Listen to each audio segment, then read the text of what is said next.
Oh là.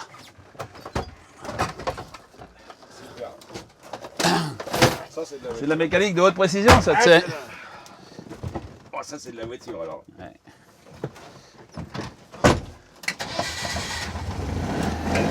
À des époques. Oh, Ah bah écoute, elle a été quasiment refaite à neuf. Hein, ça fait partie de ces bagnoles. Ah bah oui. Tu crois qu'il n'y a pas beaucoup de pièces d'origine parce qu'elle a 45 ans. Hein. C'est le Oui, papier. bah oui, Parce que tu peux pas. Il y en a plus. Tu pars toujours d'une carcasse. Hein. Salut, hein. Ah, ça bourre. Ah bah ça la pêche, hein. Garez-vous, c'est bien.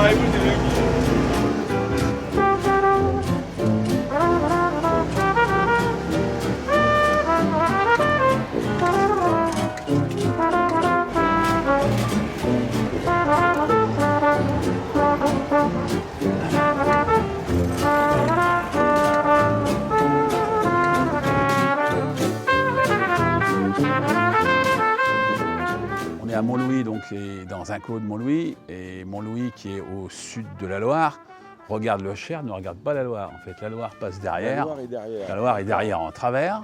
Le Cher est là comme ça.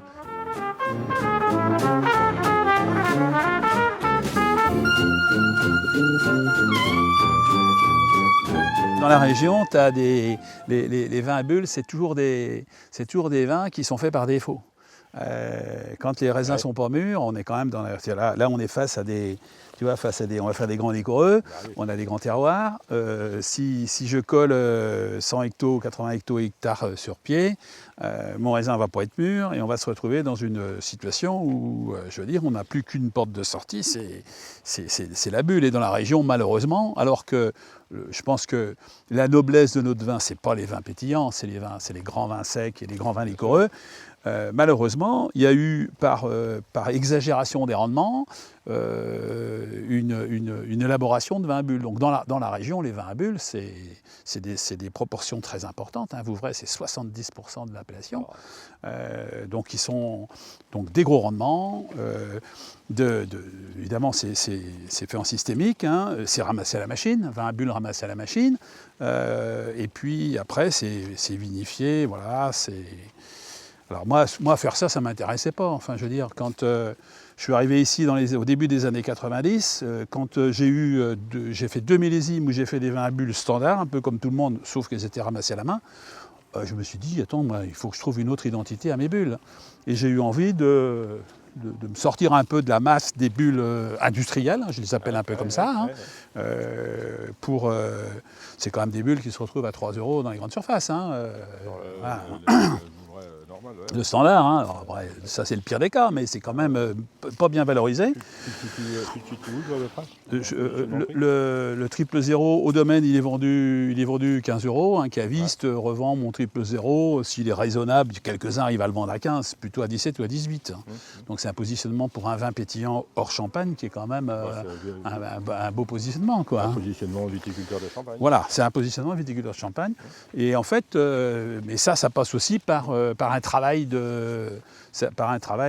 différent et une offre différente. Hein. Donc à ce moment-là, je me suis dit, une piste, c'est quoi? La piste, c'était forcément profiter du climat dans lequel on était, profiter du cépage, qui est un cépage qui, avec des belles maturités, garde encore beaucoup de fraîcheur, ce qui est quand même pas souvent le cas. Et j'avais le cépage adapté. Je pense que j'avais à peu près l'idée. Et le triple zéro... c'est le défi, quoi. Alors voilà, c'est un challenge. Il n'a pas été tout bien tout de suite, hein, avec tous les problèmes de déviation un peu aromatiques. Mais il n'empêche qu'au bout d'un moment, on a réussi à caler le sujet. Aujourd'hui, le triple zéro, je pourrais en faire 3-4 fois plus. J'ai des marchés en face. Hein. C'est un moment historique. C'est la première fois qu'on comprend que la Champagne a ce discours primordial, important, il faut bouger les lignes. La diferencia esencial que aporta Conca al mundo del vino es origen, es delimitar un origen mucho más pequeño y por tanto pues, más concreto y que pueda pues, enmarcar un estilo de vino. de una forma más directa, ¿no? Y luego los requisitos, o sea, unos requisitos de elaboración que en este momento son más estrictos que los del champán propios, porque lo hemos hecho muy mal y ahora toca hacerlo muy, muy bien para ser reconocidos dentro de 50 años. On a toujours envie de fréquenter des gens qui sont dans la même recherche, de produire ce qu'on peut faire de mieux, chacun dans son coin, chacun où on est, avec les habitudes de la région, les cultures de la région, les terroirs de la région, les cépages de la région, et puis d'interpréter aussi un petit peu la région. Enfin, je pense qu'on ne doit pas faire le même vin que le confrère, aussi bon le confrère fasse-t-il. Voilà, on doit avoir sa propre identité. Voilà, j'ai toujours raisonné comme ça. Ça m'a pas valu que des amitiés, mais voilà, je pense que c'est un bon raisonnement. I have this model in my mind of the great French champagnes, and I'm not copying because everything that comes out of England will be different. The grapes are different, the place is different, but the model, I think, is something that, as I said today, respect tradition, but question everything. And there's so much in Champagne that I question, but I still think it's very wise and very sensible. Quello che mi è piaciuto di oggi è sicuramente il coraggio della casa Giraud, perché in Champagne, che è un territorio che conosco bene, le persone sono molto chiuse, cercano di arroccarsi su un piedistallo di primogenitura, senza mettere a nudo i problemi che anche questo territorio ha. E credo che l'esempio di Giraud oggi sia stato un esempio per tutta la Champagne, di mettere in discussione un'evoluzione del territorio che non sempre va nella direzione auspicata. La Champagne deve essere la locomotiva di questa tipologia di vini e oggi questa locomotiva non sempre va alla velocità che tutti noi vorremmo.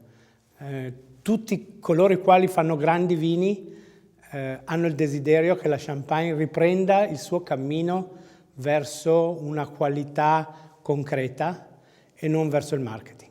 Faire le mieux qu'on peut, surtout ne pas écouter toutes les sirènes et faire vraiment ce qu'on a dans les tripes et ne jamais lâcher rien. C'est ça le chemin d'humilité.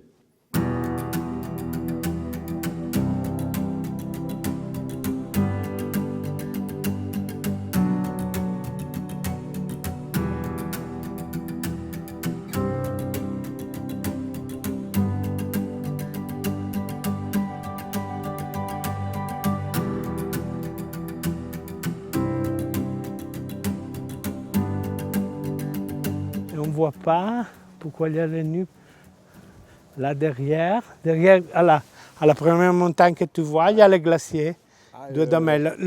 Pas celui-là. Derrière, maintenant, il y a les nus, mais normalement, tu vois la pointe blanc avec les glaciers qui... C'est la fortune, à mon avis, c'est la chance qui donne à le terroir de la Franciacorta la chance de pouvoir faire de bons vins. C'est lui qui donne beaucoup pour avoir la possibilité d'avoir une différence thermique importante entre le jour et la nuit. Mais dis-moi, qui a eu l'idée de faire du bon vin dans cette région? Comment c'est venu ça? Il y avait dans 1200 des témoins de faire des vins, mais c'était des vins rouges. Oui. Seulement en 1950 à peu près, ça commence 1950, à faire. Ouais. 1950, ça commence un monsieur, un noble, monsieur s'appelait Berlucchi, et qui voyageait, qui a connu évidemment la Champagne, il a emporté les raisins et il a commencé à faire le vin, mais pour lui. On parle de 1950, c'était une famille noble d'ici. Il a commencé à faire le vin. Après, il a développé une cave petit et c'est commencé, Ça a commencé comme ça. C'était un hobby. C'était quel cépage? Il avait amené que des chardonnays. Que des chardonnays. Et de Pinot blanc et pinot gris. Pinot blanc, pinot gris. On a commencé avec pinot blanc, pinot gris. Après, c'est arrivé le pinot noir. Mais le pinot blanc qu'on croyait que c'était que de pinot blanc, ils avaient fait. C'est un mutage. C'était une mescle avec le chardonnay. Ils ont compris seulement en 1960, à la fin des 60, 60-70, qu'il n'était pas seulement un pinot blanc, mais il était en vérité du pinot blanc et du chardonnay. Tout Le pinot blanc, il a la faculté d'être un petit peu plus acide. plus acide, Plus plus fin, moins gras, moins tropicaux si tu veux, moins ananas, plus subtil. Nous ici, on n'a pas besoin de vins trop puissants. Pourquoi il y a bien déjà sûr. la chaleur? Bien sûr. Alors le pinot blanc, il nous aide beaucoup sur la côté finesse. Et tu vois, on peut le voir tout seul. Alors, c'est surtout sur le côte, l'anneau, où on trouve surtout la partie plus calcaire qu'on cherche le pinot noir. On est à quelle altitude là? Le minimum, c'est 230, le maximum, c'est là-haut, c'est 460. On n'est pas loin de la limite de la culture de la vigne. Oui, là, c'est 460. On a une différence dans le même jour de température très importante. C'est-à-dire si, même du jour, on a 35-38 degrés d'été, mois d'août, on baisse quand même toujours de 15 degrés. Minimum, on a 15 degrés de différence entre le jour et la nuit. Même pourquoi le froid, ça descend de la montagne, de la Damello. Il y a une montagne de 3400 mètres à Damello, très important, c'est un glacier, qui nous donne un peu de fraîcheur, que c'est très important pour la maturation des raisins qui maturent. Je l'appelle, comment ça s'appelle, le faune, qui porte l'air froid de le glacier toutes les nuits et il nous donne la possibilité d'avoir une maturation, mais maintenant la fraîcheur pour faire des vins effervescents.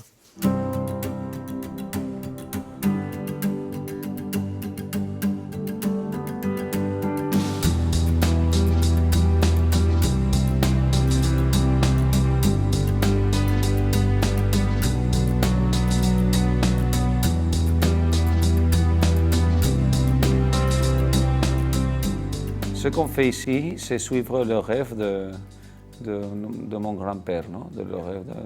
Le rêve d'une personne qui était tout à fait dédiée à la viticulture de qualité et à la région. Et c'est de construire une marque dans les meilleurs mousseaux du monde. Non? Et essayer de faire les meilleurs mousseaux possibles. Et les meilleurs mousseaux possibles, je pense, c'est les meilleurs vins qui représentent la région. No? Sara, ens portaràs una mica d'oli, sal i vinagre per acabar d'amanir aquesta amanida? Il y a une chose intéressante quand on regarde la beauté de la côte de Blancs ou de la montagne de Reims, non? C'est un jardin de vignobles. Mais c'est difficile de trouver des équilibres naturels parce que c'est toujours le même, c'est toujours du vignoble. Alors, je pense que c'est aussi une discussion à avoir en Champagne. Comment récupérer la diversité agricole avec un système où il y a plus de zones de transition, peut-être des plantations alternatives au milieu, peut-être faire rentrer plus la forêt, etc. Non? Je pense que une des choses qui est riche dans le climat méditerranéen, c'est que bon, le vignoble, c'est naturel ici, c'est comme un olivier, c'est une plante qu'avec 300 litres, ça va super bien.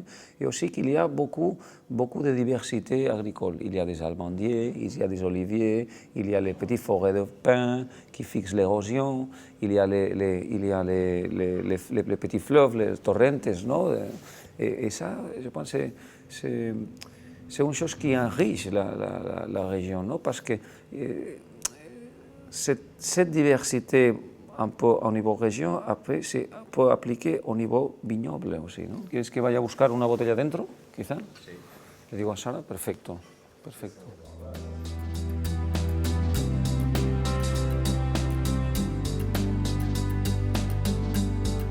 À la valeur, au positionnement, à la reconnaissance du champagne, dans sa valeur. Tu vois maintenant toutes les fins d'année où tu as des champagnes à moins de 10 euros, quand tu sais que le prix du raisin il est à 6,5, nous sur Railly, on est quasiment à 7 euros. C'est plus grave, champagne à moins de 10 euros que cava à moins de 2 euros.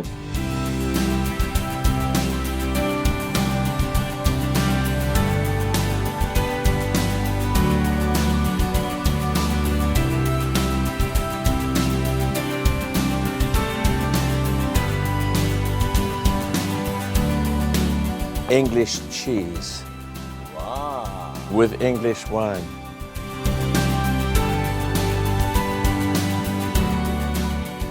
Champagne is the best sparkling wine in the world. They've had 250 years to practice, and I think it has to be the gold standard. If you look around today, this is why I thought of it for Gusbourne, because I used to live up in the north of England, and you never had days like this, or 3 or 4 times a year.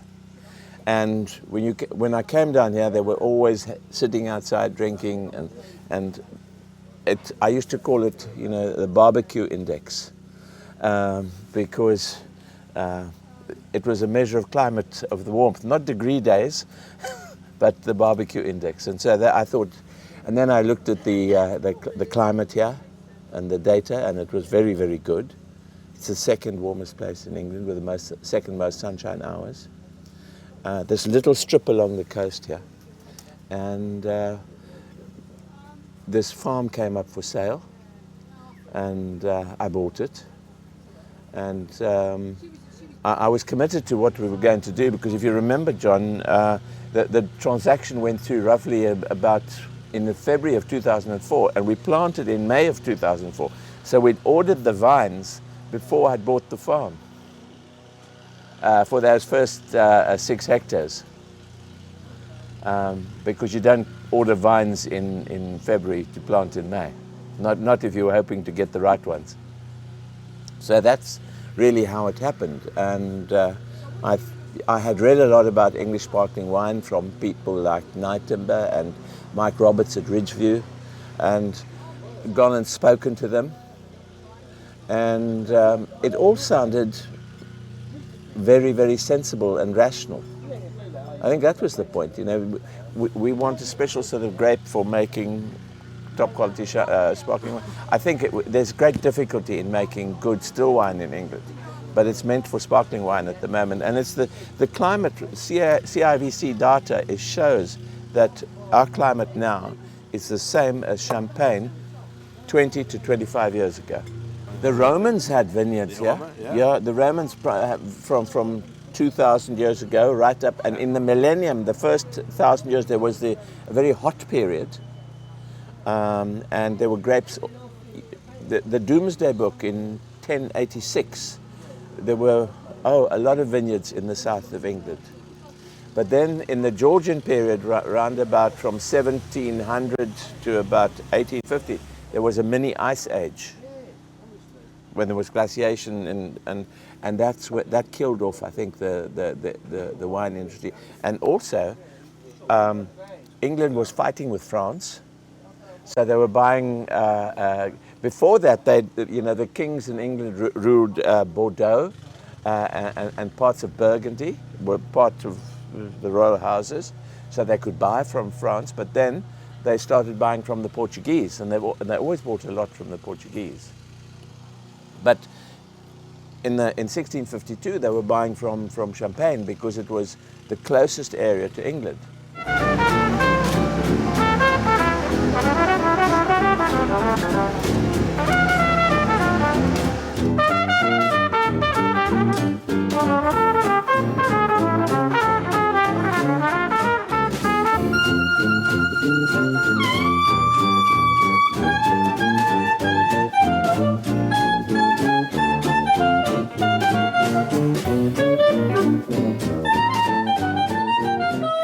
Là, les barriques celle-ci 2010, elles ont déjà 5 ans. Donc l'origine de la forêt là, est sûrement moins importante. Hein, voilà. Moi, ce qui m'intéresse, là, si tu veux, c'est que de toute façon, mes grands vins, je ne pourrais pas les faire sans ces 5 ou 6 premières années d'utilisation de la barrique. Et après, une fermentation pour des vins pétillants qui se fait dans barrique, et a fortiori pour le 000, où il ne faut pas que ça aille trop vite, parce qu'il faut quand même qu'on chope les 12 derniers grammes de sucre. Hein. Donc si on est dans des barriques, ça va quand même beaucoup moins vite. Et puis ce qui est aussi intéressant sur un vin qui ne va pas être dosé à la fin, c'est qu'on a un gros boulot d'autolyse. Et là, ça va donner du gras, ça va donner de la chair dans le... Du glutathion, Et là, sur un vin qui n'est pas dosé du tout, qui est sec comme un coup de trick sur le papier, ça va lui donner de l'ampleur, de la chair. Il faut faire les vins de l'endroit où on est. Enfin, je veux dire, moi, j'ai pas du tout envie d'aller singer qui que ce soit, quoi. Je veux dire. Mais après, quand je suis là et que je sors de la bulle industrielle, parce que pour le coup, dans la région, il y a une recherche de ressembler à la Champagne. Et l'installation des créments dans notre région a quand même été un truc, je trouve ça absolument scandaleux, quoi. Enfin, je veux dire, ça permet de faire de la bulle partout, il n'y a plus du tout de terroir, on fait ce qu'on veut. Alors, il y a peut-être un cahier des charges un tout petit peu plus rigoureux que sur les AOC. Mais en même temps, on peut très bien s'appliquer à soi-même une réglementation et des contraintes plus fortes que l'AOC. Et ces créments, alors je veux dire, là, on a couru après des cépages champenois pour ressembler à la Champagne, pour singer la Champagne. Et je trouve ça triste. Je trouve ça triste. D'abord parce que moi, la Champagne ne me fait pas rêver. Enfin, je veux dire, il y a à la fois, je pense beaucoup de mal de la Champagne, et une bouteille de vin sur 4 que je bois, c'est du champagne. C'est dire qu'à la fois, enfin, voilà, quand on a fait le tri, c'est une immense région viticole, quoi. Et moi, ça m'intéresse. Enfin, ces grands champagnes de grands faiseurs m'intéressent. Après, quand je suis là, moi, j'ai envie de faire du 000, j'ai envie de faire des vins du domaine. La réflexion qu'on a